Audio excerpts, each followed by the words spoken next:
स्वागत है एक बार फिर आपके अपने YouTube चैनल रोजगारपुर पर। मैं यशवंत सिंह। मैंने आपको अपनी पिछली क्लास में यानी पहले वाली क्लास में घातांक के बारे में पूरा नॉलेज दे चुका हूं, यानी घातांक के कुछ क्वेश्चन और घातांक के कुछ आपके नियम, ये सारी चीजें मैं आपको पिछली क्लास में करा चुका हूं। यदि आपको नहीं समझ में आया है तो उसके लिए आप क्या कर सकते हैं, मैसेज कर सकते हैं, नंबर मैंने आपको प्रोवाइड करा रखा है। क्लियर आ रही है बात? और जो भी आपको टॉपिक अच्छे से क्लियर नहीं हुआ है, मेरी जितनी भी क्लासें हुई हैं उसमें कोई भी ऐसा वीडियो या ऐसा कोई भी टॉपिक जो आपके क्लियर नहीं हुआ है, उसकी कोई भी क्वेरी है तो वो आप मैसेज के द्वारा, मैसेज के थ्रू पूछ सकते हैं। उसका आपको क्या है, उसका आपको आंसर मिल जाएगा और आपकी प्रॉब्लम सॉल्व हो जाएगी, क्योंकि प्रॉब्लम सॉल्व करना बहुत ही जरूरी है।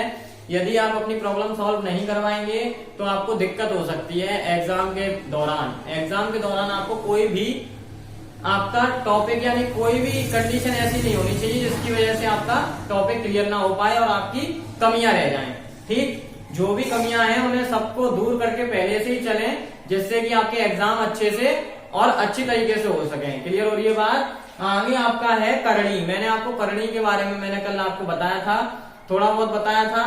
आज आपके जो है करणी की कुछ नियम है, जैसे आपके घातांक के कुछ नियम थे उसी तरीके से करणी के भी कुछ नियम हैं। तो देखिए,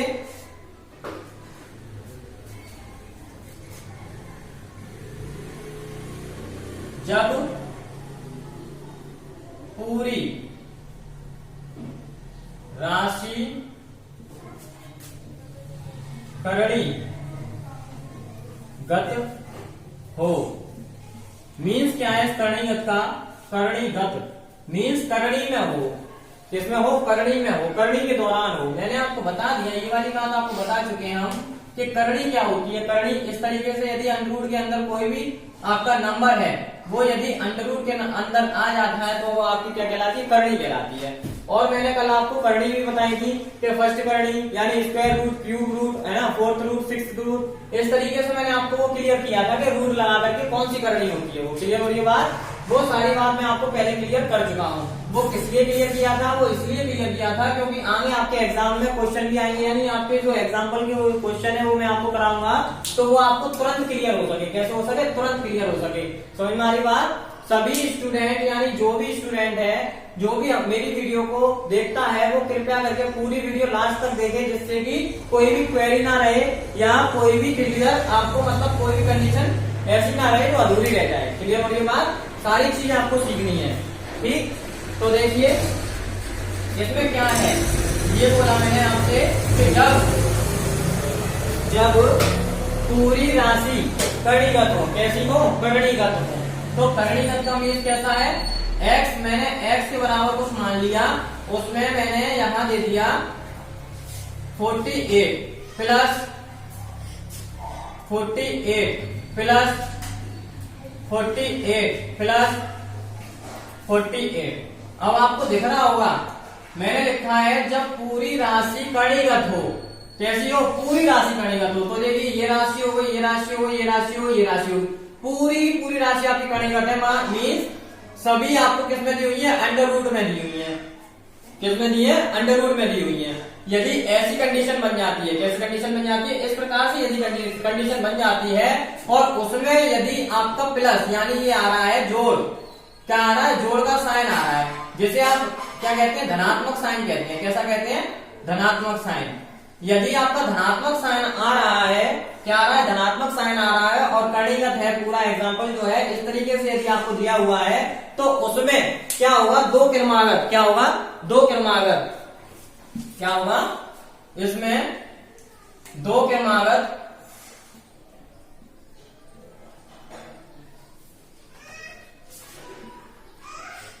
राशियों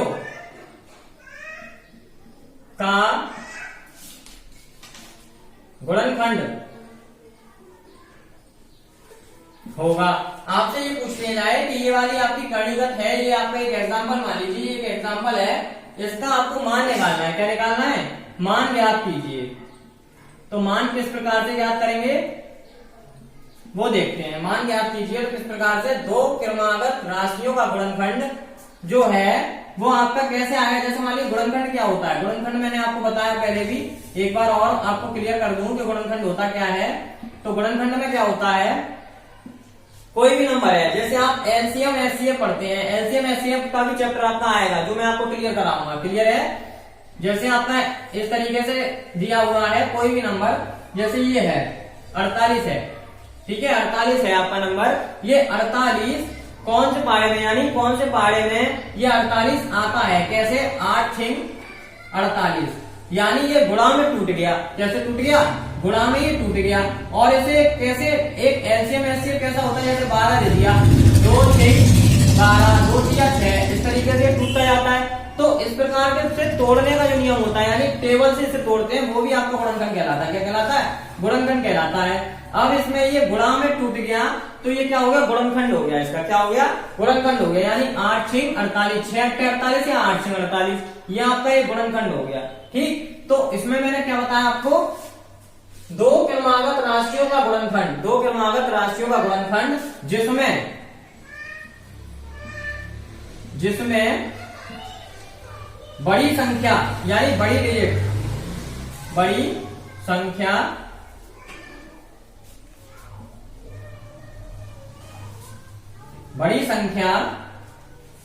हमेशा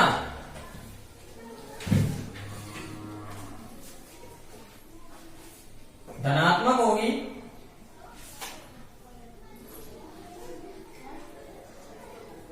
ठीक, तथा छोटी संख्या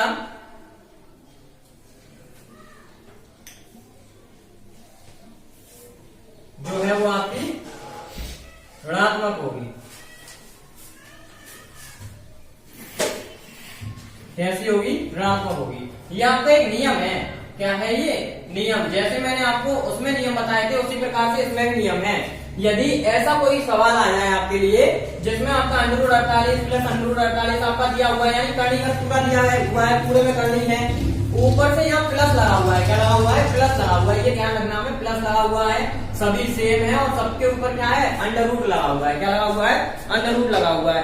यदि ऐसा होगा, ऐसा यदि मान होगा तो उसमें दो क्रमागत राशियों का, जैसे आपका जो गुणनखंड इसका निकलेगा वो कितना निकलेगा, देखिए 8 6 48, तो ये गुणनखंड कितना निकला है, 8 गुणा 6 निकला है। क्या निकला है, 8 गुणा 6 निकला है। तो यदि ये गुणनखंड जो निकलता है इसमें जो बड़ी वाली होगी, क्या होगी, बड़ी वाली जो संख्या होगी, यानी मैंने लिखा हुआ है दो क्रमागत राशियों का गुणनखंड जिसमें बड़ी संख्या हमेशा, या डिजिट बोल सकते हैं, बड़ी संख्या हमेशा कैसी होगी, धनात्मक होगी। कैसी होगी, धनात्मक होगी, तथा छोटी संख्या हमेशा ऋणात्मक होगी। तो इसमें कैसे लिखेंगे, इसका जो मान आएगा, मान कैसे लिखेंगे, इसमें आपकी जो बड़ी संख्या है ये वाली 8, वो किसकी होगी, आपकी मैंने लिखा है वहां धनात्मक होगी। तो ये बड़ी संख्या जो है धनात्मक, यानी कि धनात्मक तो पहले से ही है, धनात्मक का साइन आपका नहीं लगता है आगे। यदि ये इस तरीके से हो 8 + 2, तो इसमें धनात्मक का साइन लगाएंगे। क्लियर हो रही बात। यदि इस तरीके से लिखेंगे तो धनात्मक का साइन लगाएंगे, बट ऐसे अगर अलग लिखा है तो इसमें धनात्मक का साइन पहले से ही, जैसे हम शो नहीं करते हैं, यानी लगाते नहीं है। ठीक, आगे देखिए, ये तो धनात्मक हो गया, कैसा हो गया, ये मान धनात्मक हो गया।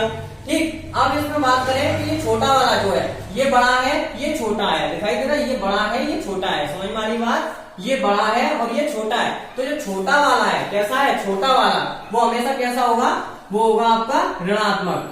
क्या होगा, ऋणात्मक होगा। कैसा होगा, ऋणात्मक होगा। तो ये धनात्मक हो गया, ये ऋणात्मक हो गया। बस यही नियम है आपका, यही नियम है कि यदि ऐसी कड़ीगत कोई एग्जाम्पल या क्वेश्चन दिया हो, उसमें मान निकालना हो, क्या निकालना हो, मान निकालना हो, तो कैसा होगा, हमेशा उसमें बड़ी संख्या जो है वो हमेशा धनात्मक होगी और जो छोटी संख्या वो कैसी होगी, ऋणात्मक होगी। और एग्जाम्पल देख लेते हैं, जैसे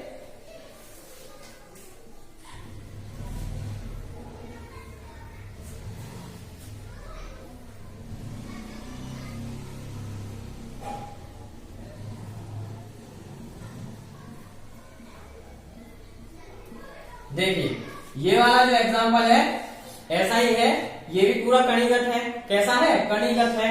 तो इसमें मैंने आपको क्या बताया, गुणनखंड करेंगे। गुणनखंड कितना हो जाएगा, मतलब ये होता है गुणनखंड किसके पारे में कितनी बार आता है। तो ये 3 के पारे में 4 बार आता है, 3 × 4 = 12, कितनी बार 312 और 4 से भी आ जाएगा, 4 तिया 12, आप कुछ भी कर सकते हो, ठीक है।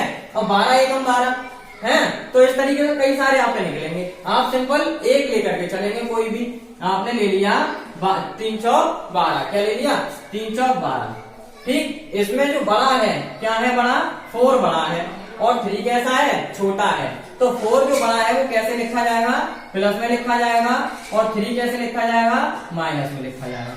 कैसे लिखा जाएगा, माइनस में लिखा जाएगा। समझ में आ रही है बात, क्या है, दो क्रमागत राशियों का गुणनखंड बड़ी संख्या हमेशा धनात्मक होगी, ठीक है। तो ये नियम इस पे फॉलो हो जाता है, कैसा होगा, धनात्मक होगा। इसी तरीके से एक बार ले लें, अगर ये हो गया आपका पहला, ये हो गया दूसरा, ये तीसरा अगर ले लिया तो तीसरा x बराबर यदि मैं आपको दे दूं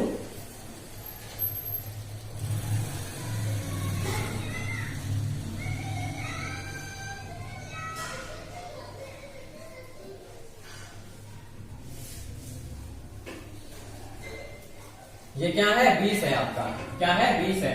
तो ये भी आपका 4 पंजे 20, कितनी बार गुणनखंड जो हो जाएगा 4 गुणा 5। तो इसमें जो बड़ा वाला है वो कैसा होगा, धनात्मक होगा, और छोटा वाला कैसा होगा, ऋणात्मक होगा। यानी बड़ा वाला आपका धनात्मक 5 और ये आपका ऋणात्मक, ठीक। 4 आपका कैसा हो जाएगा, ऋणात्मक हो जाएगा। ये नियम आपका जो है वो यही फिनिश हो जाता है। कहाँ फिनिश हो जाता है, इसी जगह पे फिनिश हो जाता है, बस इतना ही है। आगे आपका इसी में आते हैं ऋणात्मक, कैसे आते हैं, ऋणात्मक। वो जस्ट अपोजिट होता है, कैसा होता है, अपोजिट मीन्स उल्टा होता है। कैसा हुआ, उल्टा होगा। जैसे यदि मैं इसमें माइनस कर दूं, क्या कर दूं, माइनस कर दूं, ये हो गया माइनस, इस तरीके से है। इसका मान ज्ञात करना है, तो कैसे करोगे, गुणनखंड में मान ज्ञात करना है। इस तरीके से आपको क्वेश्चन पूछा जाएगा, गुणनखंड में मान ज्ञात कीजिए या गुणनखंड करके मान ज्ञात कीजिए। तो कैसे होगा, दो क्रमागत राशियों का गुणनखंड जिसमें बड़ी संख्या कैसी होगी, हमेशा ये होगी ऋणात्मक। कैसी होगी, ऋणात्मक। मैंने बोला जस्ट अपोजिट, ये कैसी हो जाएगी, ऋणात्मक। और जो छोटी संख्या है वो कैसी हो जाएगी आपकी, धनात्मक। कैसी हो जाएगी, धनात्मक। मीन्स छोटी संख्या आपकी धनात्मक होगी, जिस माइनस की बात आ जाए तो छोटी संख्या धनात्मक और बड़ी संख्या कैसी होगी, ऋणात्मक होगी। तो इसका गुणनखंड कैसे, वही 8 6 48, ये आ गया, ठीक। तो इसमें जो बड़ी है, बड़ी डिजिट जो है वो है 8, वो कैसी हो जाएगी, अब आपकी ऋणात्मक हो जाएगी। तो ऋणात्मक का 8 कॉमा आपकी ये जो 6 है वो कैसे हो जाएगी, धनात्मक हो जाएगी। समझ में आ रही बात। इस तरीके से आपका सेकंड नियम हो जाता है, यदि आपको माइनस दिए हो, क्या दिए हो, माइनस दिए हो। एक बार एक एग्जांपल और देख लेते हैं, सेकंड। इस तरीके से आपको क्वेश्चन मिलेंगे, इस वजह से मैं आपको ये नियम सिखा रहा हूं। नियम यदि आप सीख गए तो आप क्वेश्चन को तुरंत कर सकते हैं, देख करके ही आप कर सकते हैं कि किस तरीके से होगा। अगला दिया जैसे कि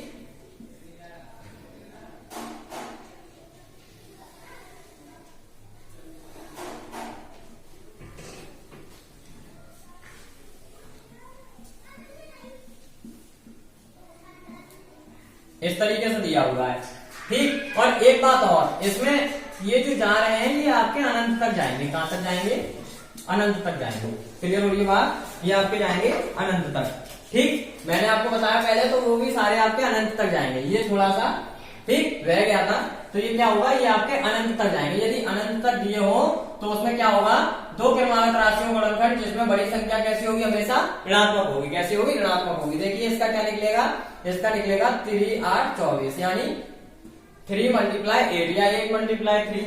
तो इसमें जो बड़ी है, यानी कि जो छोटी बड़ी है वो कैसे हो जाएगी, माइनस की, और जो छोटी है वो कैसी हो जाएगी, प्लस की। क्लियर हो रही है बात, ये आपकी अनंत तक है, ठीक। अनंत तक ही होगी, जो आपके पहले के एग्जाम्पल थे उसमें भी ये अनंत तक ही जाएगी, ठीक। ये अनंत तक चली जाएगी, और अनंत तक जाने पर उसका जो मान है वो कैसा हो जाए, धनात्मक और ऋणात्मक। क्लियर हो गई बात। ये टॉपिक आपका है, यानी कि जब पूरी संख्या, पूरी राशि आपकी कैसी कड़ीगत हो, तब आपका इस तरीके से सॉल्यूशन मिल जाता है। आगे देखिए, आगे क्या होगा, आगे आपके ये दो नियम हो गए, ठीक है। अब देखते हैं थर्ड नियम।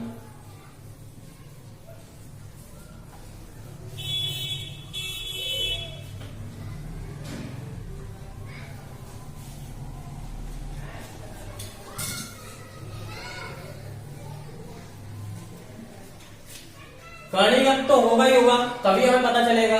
अब क्या होगा, यदि किसी संख्या का गुणनखंड ना हो सके तब उसका मान कैसे निकालेंगे, यानी उसका मान कैसे निकालते हैं।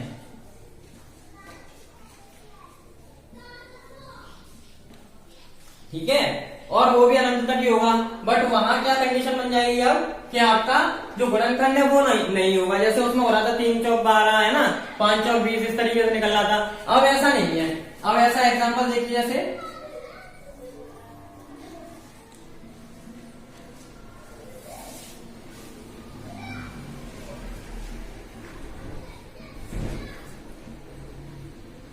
इस तरीके से दिया होगा। ठीक है, अनंत तक क्लियर आ रही बात। इस तरीके से यदि दिया हो जिसमें आपका क्या है, गुणनखंड आने के लिए आप देखिए 5 जो है, 5 जो आ गया, 5 एकम 5, ठीक, तो वो ठीक नहीं है। गुणनखंड कैसा होता है, जिससे वो और वो, आपका एक का तो किसी का यूज नहीं है। तो इस तरीके से यदि किसी का आपका गुणनखंड ना निकले या गुणनखंड ना बने, जैसे 3 भी हो सकता है, जो स्वयं के बारे से मैंने आपको सहभाज्य संख्या, अभाज्य संख्या और वो सारी कंडीशन आपको क्लियर की है।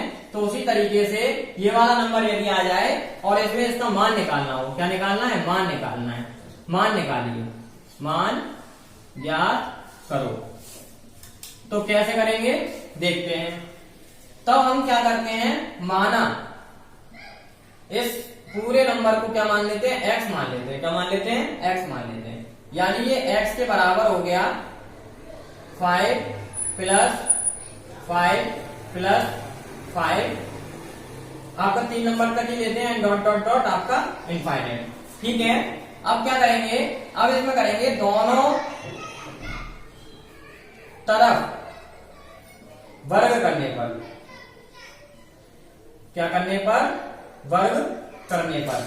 तो वर्ग करेंगे दोनों साइड में, क्या करेंगे, वर्ग करेंगे। कैसे, एक्स स्क्वायर बराबर 5 प्लस √5 प्लस √5 प्लस √5।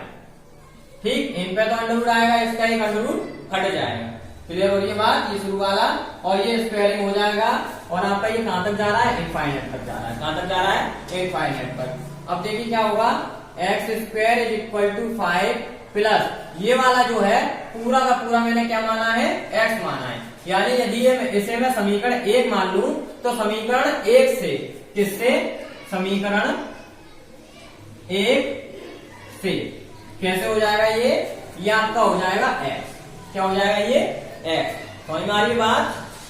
अब क्या करेंगे, एक्स स्क्वायर इस नंबर को इधर ले आएंगे तो ये माइनस का हो जाएगा, इसे इधर ले आएंगे तो ये भी माइनस का हो जाएगा और यहाँ 0 आ जाएगा। मैंने आपको पहले ही बताया था, इस नियम को जो इधर उधर करते हैं उसे क्या कहते हैं, पक्षांतर कहते हैं।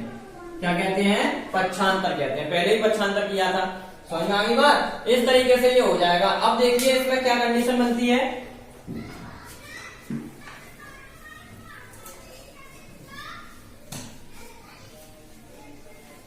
इसमें क्या कंडीशन बनती है। अब देखिए कैसे, ये इतना आ गया, अब ये ऐसे है, एक्स स्क्वायर माइनस का 5 माइनस का x और इज इक्वल टू 0। ये एक समीकरण है। क्या है ये, एक समीकरण।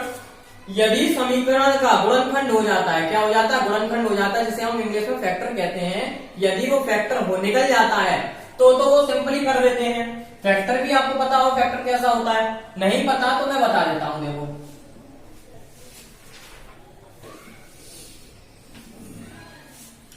इसमें क्या करते हैं फैक्टर में, कि जो लास्ट वाला नंबर होता है, क्या होता है, लास्ट वाला जो नंबर होता है, कोई ऐसी संख्या, कोई भी ऐसे नंबर, यानी कोई ऐसे नंबर जिनका गुणा करते हैं, क्या करते हैं, गुणा करते हैं, गुणा करें, उनका गुणा तो आ जाए ये वाला नंबर जो लास्ट में दिया हुआ है। जैसे मैंने किया 5 एकम 5, तो यानी 5 के पारे से एक बार आ रहा है, तो जितनी बार ये आए उसमें जब ये आया तो इसमें से जोड़ दें, या घटाने पर, ये नियम है गुणनखंड का, जो यदि आपका चैप्टर आएगा गुणनखंड वाला तो उसमें भी मैं आपको क्लियर करूंगा। अभी मैं ये टॉपिक आ गया है इस वजह से इसे बता रहा हूं कि यदि गुणनखंड इस तरीके से होते हैं, गुणा करने पर जो संख्या है ये वाला नंबर आ जाए, जोड़ने या घटाने पर क्या है आपका ये वाला है, यहाँ जैसे इसका गुणनखंड है एक, क्या है एक, जिसपे मैंने आपको पहले बताया था गुणनखंड आगे होता है, ठीक। तो गुणनखंड इसका गुणनखंड x का जो गुणज है, s का गुणज जो है वो आपका क्या है एक है, तो एक आना चाहिए, जोड़ने या घटाने पर क्या आना चाहिए एक। जैसे मैंने किया 5 एकम 5, तो 5 में एक जोड़ा कितना आ गया 6 आ गया, 5 में से एक घटाया कितना आ गया 4 आ गया। क्या आपका 1 आ रहा है, नहीं आ रहा है। यदि आप पहाड़ा कोई भी पढ़े, कोई भी टेबल पढ़ लें, 5 के टेबल में 5 के टेबल में ही 5 आता है 1 बार, ठीक, एक बार 5 के टेबल में आता है और किसी पहाड़े में आपका 5 नहीं आता, और यदि नहीं आएगा तो आपका 1 बचने से रहा। और जब ये वाली कंडीशन बन जाएगी, कौन सी कंडीशन बन जाएगी, ये वाली कंडीशन बन जाएगी, तो आप उसका गुणनखंड नहीं कर सकते। समझ में आ रही बात, तो आप उसका गुणनखंड नहीं कर सकते। यदि आप गुणनखंड नहीं कर सकते तो क्या आपका x का मान निकल आएगा। ये वाला जो क्वेश्चन था वो क्या था, x का मान ज्ञात कीजिए,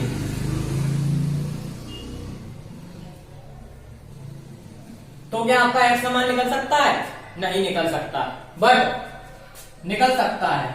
कैसे निकलेगा वो हम आपको बताते हैं। आपने पहले ही पढ़ा होगा 9th 10th क्लास में, यानी आप पहले ही पढ़ चुके हैं 8th क्लास में, 9th 10th में, यदि किसी के गुणनखंड नहीं होते हैं, यदि किसी नंबर के, यानी ये जो आपका दिया हुआ है इसका गुणनखंड नहीं हो कोई भी राशि का, तो उसमें हम क्या करते हैं, श्रीधराचार्य विधि का यूज करते हैं। किसका यूज करते हैं, श्रीधराचार्य।